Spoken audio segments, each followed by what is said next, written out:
So what are those futures? Can you walk us through the four quadrants? Sure, absolutely. So the group also comes up with its own names for the Right, right. quadrants. So the group had a little fun with some of the names. One of them is called the Great Power Happy Hour.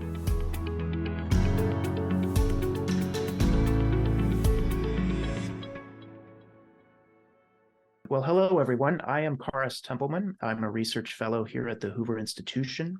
And it's my pleasure to be speaking today with my collaborator on Hoover's new report entitled Silicon Triangle, the United States, Taiwan, China, and Global Semiconductor Security. Speaking with me today is my collaborator, Mary Kay Magistad, who is the Deputy Director of Asia Society's Center on U.S. China Relations and an award-winning journalist who lived and reported in East Asia for more than 2 decades, including in China for about 15 years, for NPR and for PRI and the BBC's The World, and also in Southeast Asia for NPR, The Washington Post, and other outlets. She has created 2 critically acclaimed podcasts on China's New Silk Road and Whose Century Is It? And she has taught international reporting and audio journalism at UC Berkeley. So I'm in the position of interviewing an expert at interviewing. So I'm in a bit of a disadvantage here today, and I'll try to give you the floor as much as possible.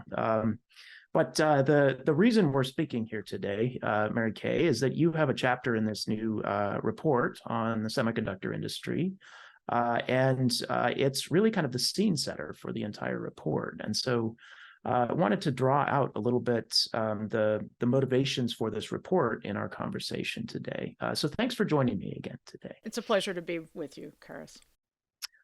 So to set this up, I thought I'd lead with the idea that China wants to be, according to Xi Jinping, the leader of China, wants to be the technological superpower in the future. So China wants to win the race to dominate the future.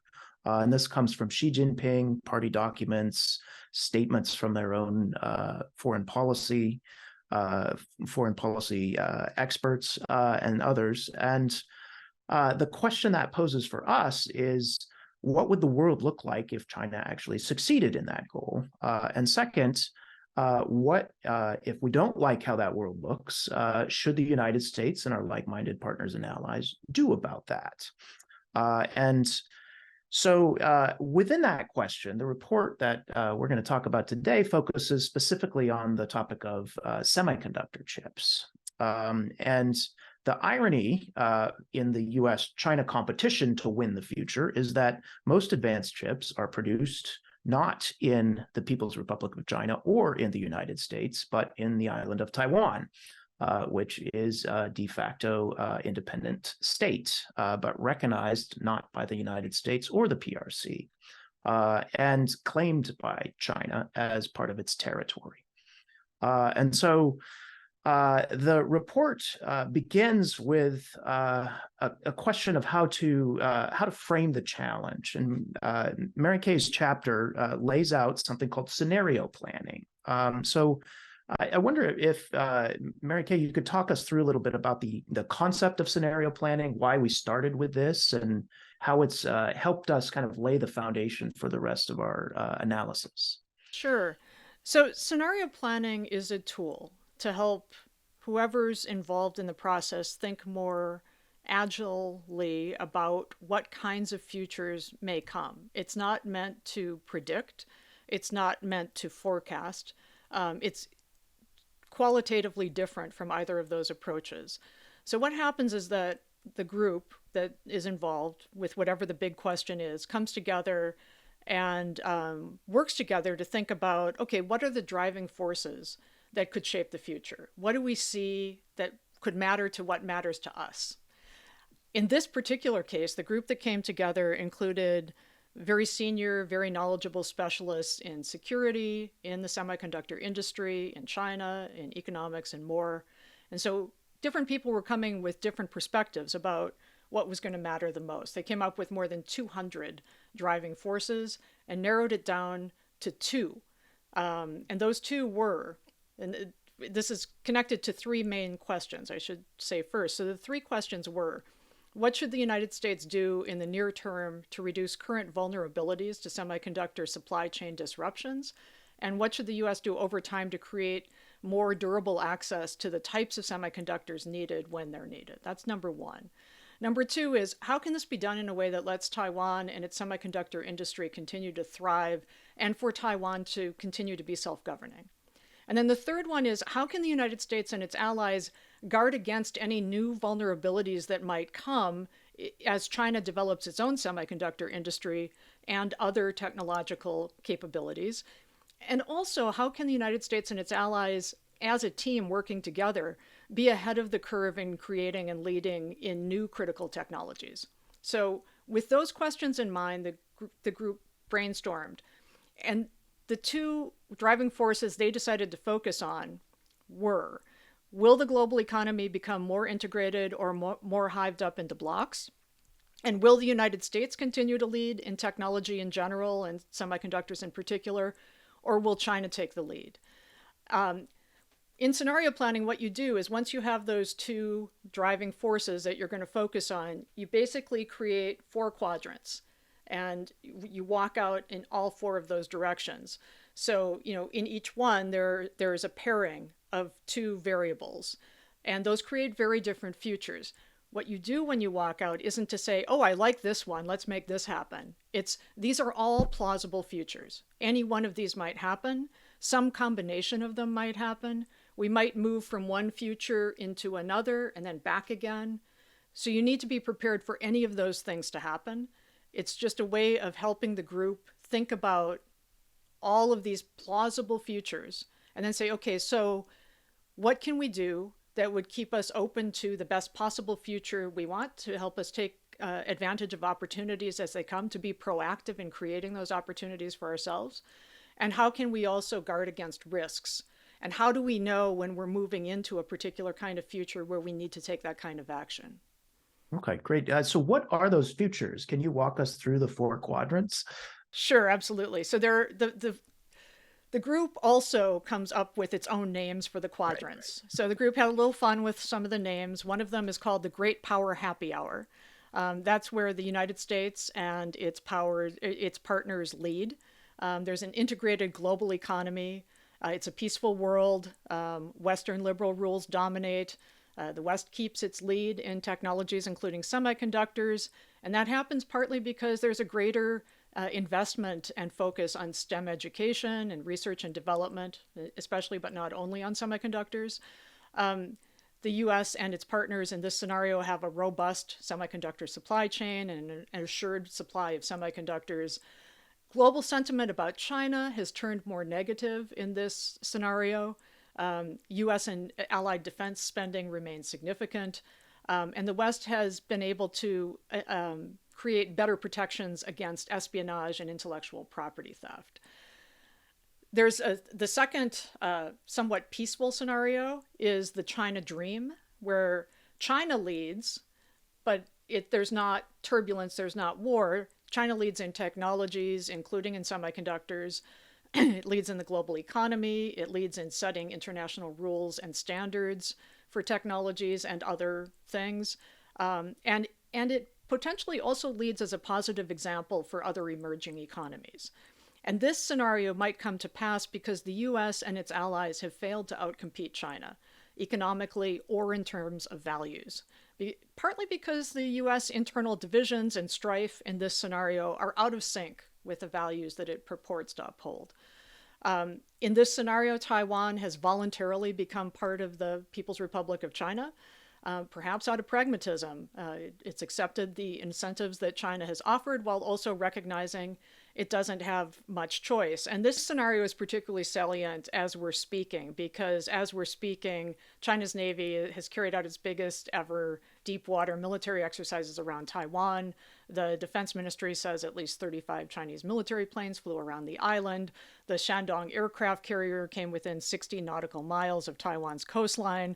And at the same time, this comes at a time when China's Communist Party Central Committee has just issued a proposed plan to turn parts of Fujian province, specifically Pingtan Island, about 68 nautical miles from the southern province, Chinese province of Fujian's capital, which is called Fuzhou, into a demonstration zone for integrated development with Taiwan, with more free movement of people, goods, and financial flows.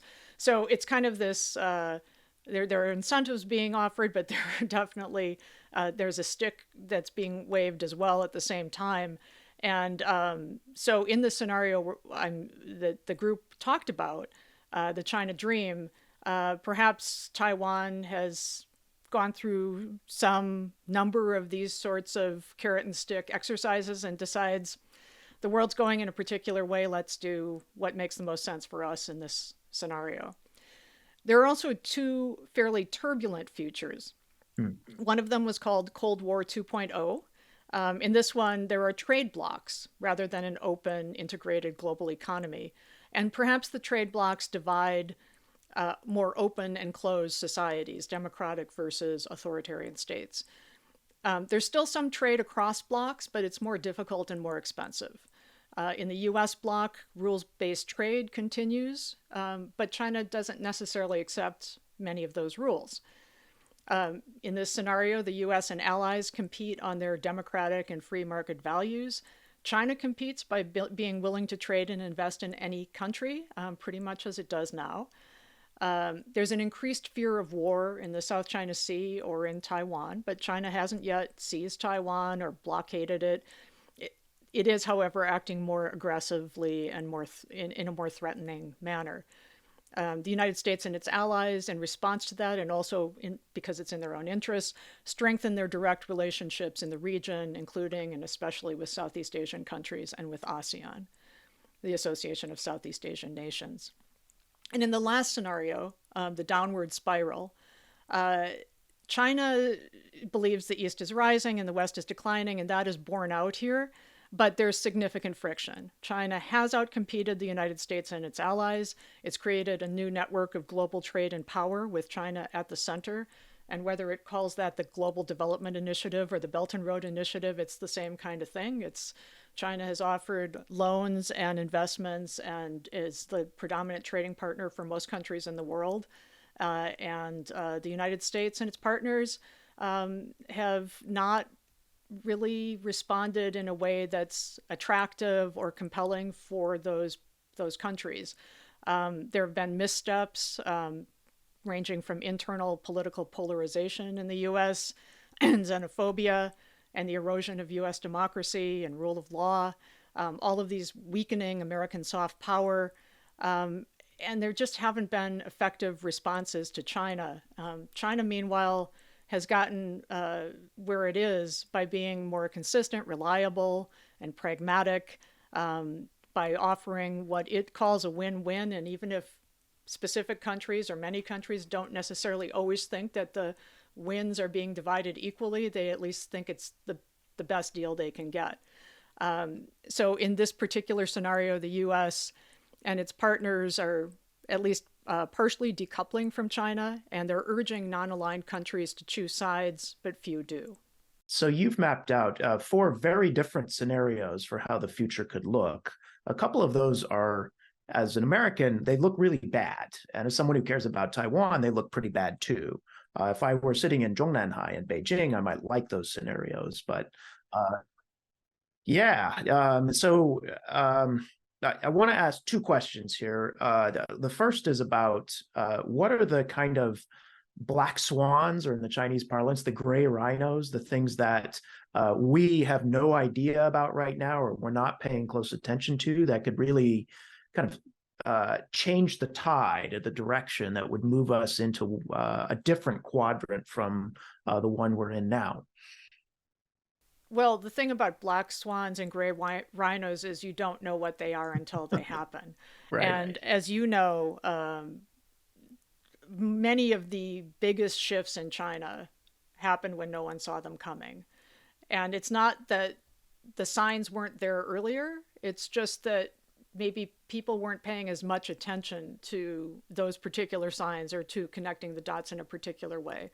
Because there's sort of a confirmation bias. Like, we think we're going into this future, and therefore let's look for signs that that's what's happening. And I think it's always important, as a journalist, as an analyst, as a policymaker, to just be aware, to check your own assumptions about what might happen, what might not happen. But obviously, I mean, just to throw one out, if Xi Jinping had a heart attack tomorrow and wasn't around anymore, it may change the course of Chinese policy.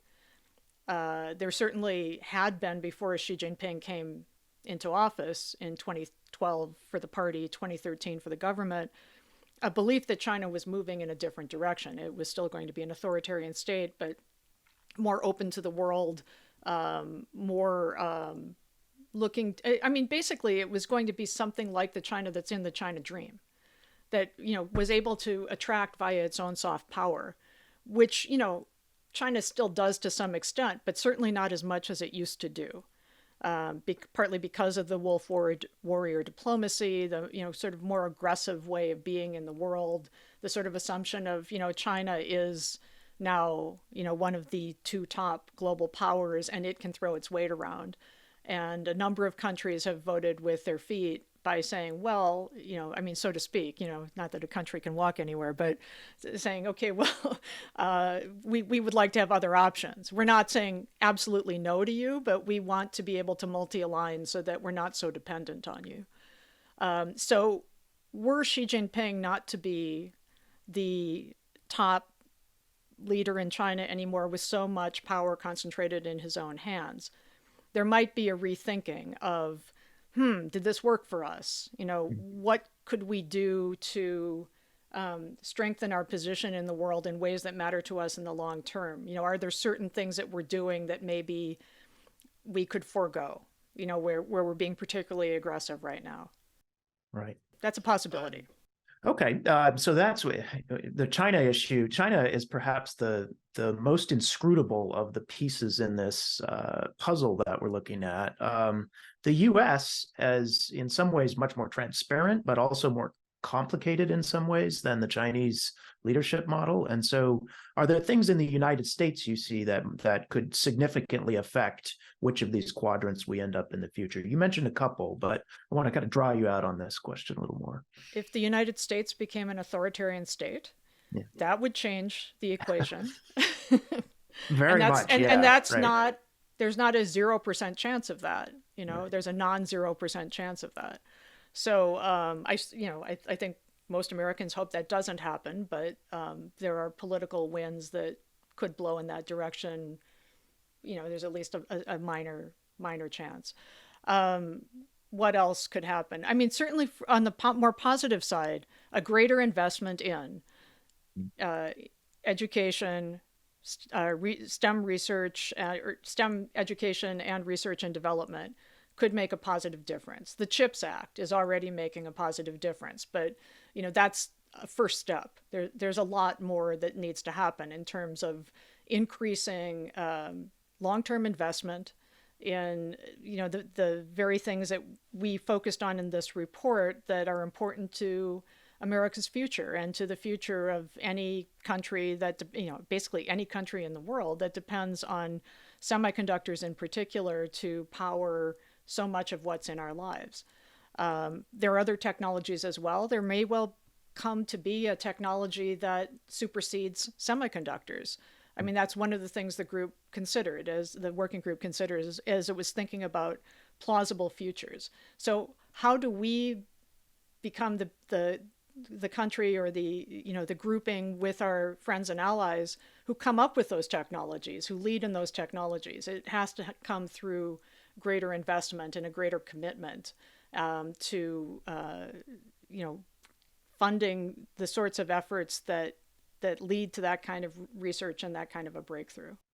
Okay, yeah. So it sounds like you're already developing a kind of a set of policy recommendations here, right? One is clearly more investment in STEM technology, STEM education, but another potentially is deepening our collaboration with partners and allies, both in the region and globally. The report, I'll just editorialize here a little bit. The report actually tries to make the case that this is important, not just because it's a good thing to do for the world, but it's in America's long-run interests in this competition with China to deepen collaboration with like-minded partners and allies because we actually gain a lot from that in the long run. It increases our chances of being in one of the good quadrants as opposed to the bad ones. Well, absolutely. And I think, with many of the recommendations that the report did make, and these were included in the final report, there are all kinds of reasons for taking these steps. Some are just in our own self-interest, and some are, considering the welfare and what is best for our allies and partners as well. So it's a virtuous circle. We do well for ourselves by doing good for others in who we work with. It was also mentioned in the working group that there was a question of, like, will it just be like-minded partners working together, or will the U.S. be more pragmatic, as it has been at times in the past, and has worked with whichever countries and partners it needs to further its long-term interests. So that's also a variable. Yeah. So on that note, President Biden was just in Vietnam signing a new agreement for a deepened partnership. And it's not entirely coincidental that a fair amount of Taiwanese investment that used to go to the mainland, the Chinese mainland, is now being redirected to Vietnam and other places in Southeast Asia. So there's some already hints of where we might be headed in these four scenarios, or four quadrants over the next decade and more. Can I invite you to speculate a little bit on what track or what quadrant we're most likely in now, and what, if anything, might knock us off that track? So first, what quadrant are we in, do you think? It feels like there are a lot of countries and a lot of partners and allies that would like us to be in the great power happy hour quadrant. Right. But it feels like we're kind of close to the middle of the graph right now, where the cross is, because there are a lot of variables that could go in either direction in our next election. The Biden administration has been trying to reconnect with and reassure U.S. allies and partners in different regions about U.S. commitment to them. And I was part of a Southeast Asia working group that we had earlier this year, where we met with Southeast Asian policy experts from every ASEAN country at a conference in Singapore. And a lot of them expressed skepticism. It's like, we'd like to believe you guys are going to be around, and that you're going to be, that as administrations change, you're going to continue to walk the walk of your values, that you're going to continue to do what you say you're going to do to support us. But how do we know, right? And so we need to multi-align. We need to keep our options open. Vietnam itself, it's not saying we don't want to trade with China. It's not saying we're choosing you instead of China. It's saying we want both. We want balance. And meanwhile, we're going to also keep our ties warm with Russia, with the Soviet Union having played a significant role in Vietnam for decades as well. And I think a challenge for any U.S. administration is, how do you deal with that when a country doesn't want to choose, when a government of a country doesn't want to choose? Is how much pressure is exerted, or do you just accept that and lead through soft power, lead through incentives, offer something that the government recognizes is in their interests, and so they're going to lean more in your direction? I haven't actually answered your question about which scenario we're in right now, other than to say I think that we're kind of shifting back and forth.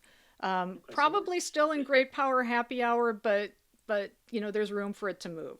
Okay. So there's a lot of alternative futures out there that are plausible, right? So we're at potentially an inflection point here. In terms of policy recommendations, the report focuses a lot on the United States and what Taiwan can do. But there's also some discussion of a more kind of aggressive or offensive approach, where in addition to trying to run faster in this race ourselves, people have proposed trying to slow China down as well. What's your own view on that set of policy recommendations? Do you think that's plausible?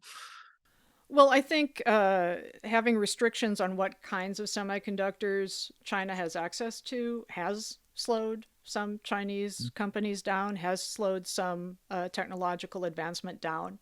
The Biden administration, as you know, has said, we're not trying to block China's technological advance across the board, that we're just taking steps, very measured steps, very specific steps to protect U.S. security interests in the world. And to me personally, that feels like the right kind of calibration. Trying to like wholesale keep a country of 1.4 billion people from advancing technologically isn't just bad for them, it's bad for the world. There are a lot of very smart scientists in China, people who can contribute to global knowledge and to global research and development. And it's not all a net loss for the United States if those sorts of advancements come from China, as long as there's, sort of there are guardrails in terms of what kind of technology is available to the People's Liberation Army, and how might they use that technology in ways that would be against U.S. interests. So on a related note, I want to ask about the slowdown in China's economy and the kind of turbulent period that they've gone through with the COVID restrictions, and then the apparently surprising failure of the economy to rebound after that. Do you think that is in our own long run interests, or is there actually some downsides to a slowdown in the Chinese economy? Well, there are certainly downsides in terms of whether China gets out of the middle income trap, Mm. whether people who are who haven't yet reached the middle class ever get a chance to reach it. Um, Generally in China, with more people, more college graduates, more people with higher expectations, there's a lot of potential there that isn't being tapped. Mm. And just like India has 1.4 billion people, Africa has more than a billion people. These are a lot of people on Earth who have great potential to contribute to the global economy in a way that's absolutely smack in the center of what would contribute to U.S. interests. What would help quality of life at home in the United States, not Mm. just sort of U.S. interests writ large in terms of let's have a better world. That's important too, but it's both. Um, since I started reporting in China in the mid 90s, there has been this story that has been told about how, if China ever hits the skids economically, look for it to act against Taiwan. It'll be a wag the dog kind of thing. Well, here we are many years later, and that hasn't happened. However, there are more aggressive steps being taken to try to coerce Taiwan. Are these two things linked? You could certainly make the argument that it is interesting that both are happening at the same time. But it does beg the question of, might they have been happening if China's economy was continuing to roar Yeah. forward? Um, in terms of, in general, is it? Well, let me just add one additional thought on this. There's a secular slowing down of the economy. This happens as an economy um, matures. But also on top of that, China's population is now shrinking. Its working population has been shrinking for a while, for a few years. Um, and that presents all kinds of challenges at home, along with the raised expectations that many Chinese in the middle class, Chinese college graduates had about what their lives would be like, what opportunities there would be as they came into the workforce. And so there's a lot for the Communist Party to deal with at home right now. That could mean that there's less appetite from the Chinese government to get into a war that it can't be sure it's going to win. And, trying to, for instance, invade an island that's far enough away that you would need a significant amount of support, military support over time, and you would be doing this where at a time when the U.S. and its allies in the region, there's a pretty good chance that there would be a response. There would be an economic response that would hurt your economy even more. there would be a soft power hit in the world. I don't know of too many places that would, or too many governments that would think, great, you invaded Taiwan, even though almost no, what are there? Something like a dozen-ish countries in the world that recognize Taiwan still, 14 or something. 13. 13. Yeah. So, China has been able to use its diplomatic power to get a lot of countries to shift recognition of Taiwan to China over the course of the last 40 years. And yet there's still a lot of sympathy for Taiwan. There's a lot of admiration of Taiwan as a country, as a place that has emerged as a robust democratic entity, political entity. So there's a lot of risk for China if it were to take that kind of an action. And the question is China's leadership in general and Xi Jinping in particular taking into account all those risks? Right. Yeah, that's the million-dollar question. We debate that here regularly, and it's among China watchers in the security space especially, there doesn't seem to be any sort of consensus on that question. My own view is, I think, close to yours, where I have trouble understanding why the CCP, if it faces a bunch more problems at home, would want to create a giant new problem with the United States and its partners and allies over Taiwan. And that I most worry about a China that is powerful, growing, and very confident that it could take Taiwan, rather than one that is insecure and feeling concerned about its grip on power at home. I want to talk a little bit more about Taiwan, actually. And so we've talked about the United States and what could kind of drive us off the rails. We've talked a little bit about China and what could go wrong from their perspective. Are there any sort of surprising or twists and turns in Taiwan that could really shake up which quadrant we're in? Well, a particular kind of Kuomintang candidate becoming president could lead to Taiwan deciding earlier than it would otherwise need to that the pragmatic step would be to just figure out a way to start figure out a way to start integrating with China beyond what's already happened. And that would be sort of the China dream quadrant. Right. As you know, the majority of Taiwanese have consistently said in surveys over the last 25, 30 years that they would prefer the status quo. They do not want, a very small percentage in any of these surveys have said that they want to reunify or unify with China. So there would be this question of how such a leader in Taiwan would bring the population along with him or her.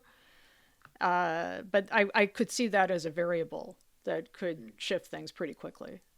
Yeah.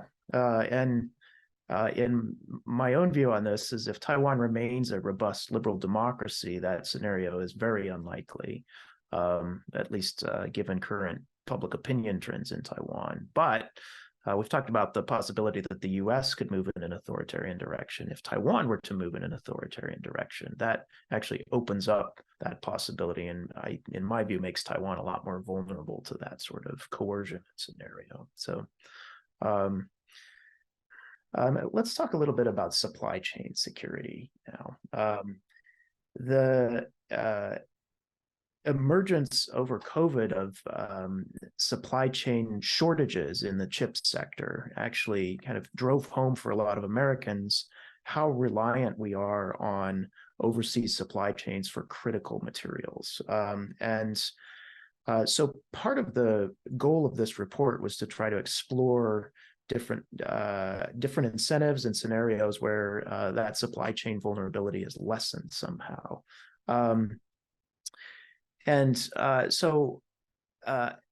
In your view, how do you think the United States should go about trying to improve our supply chain security? What are the concrete steps that we can and have, in some cases, taken to improve our overall supply chain situation? So it seems that there are three or four that come to mind right off the bat. One is to increase spending on research and development and STEM education and bringing more semiconductor manufacturing back to the United States. We had offshored it by and large. The second aspect would be friendshoring, which is relying on reliable allies and partners for various components of the supply chain for semiconductors. Another one is to become less reliant on China for semiconductors. And that's important because while more than 90% of the world's leading edge semiconductors are currently made in Taiwan by one company, TSMC, there are a lot of other older semiconductors, legacy semiconductors that are needed for weaponry, U.S. weaponry, for mobile phones, for refrigerators, for all kinds of things that are part of our lives. And if we run out of those, we saw what happened during COVID with unintentional, just disruptions to the supply chain that happened not because of political action, but because shipping was disrupted during COVID.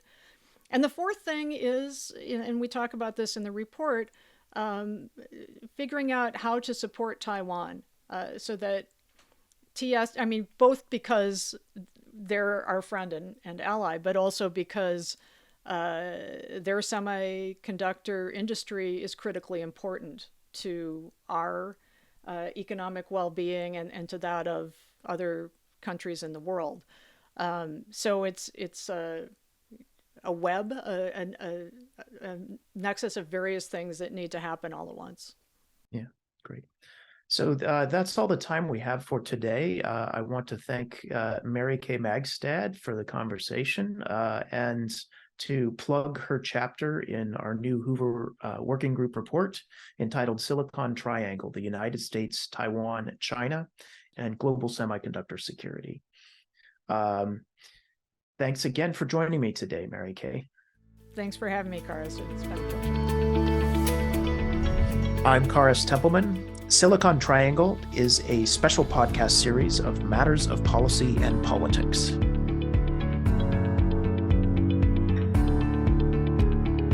This podcast is a production of the Hoover Institution, where we generate and promote ideas advancing freedom. For more information about our work, to hear more of our podcasts, or view our video content, please visit hoover.org.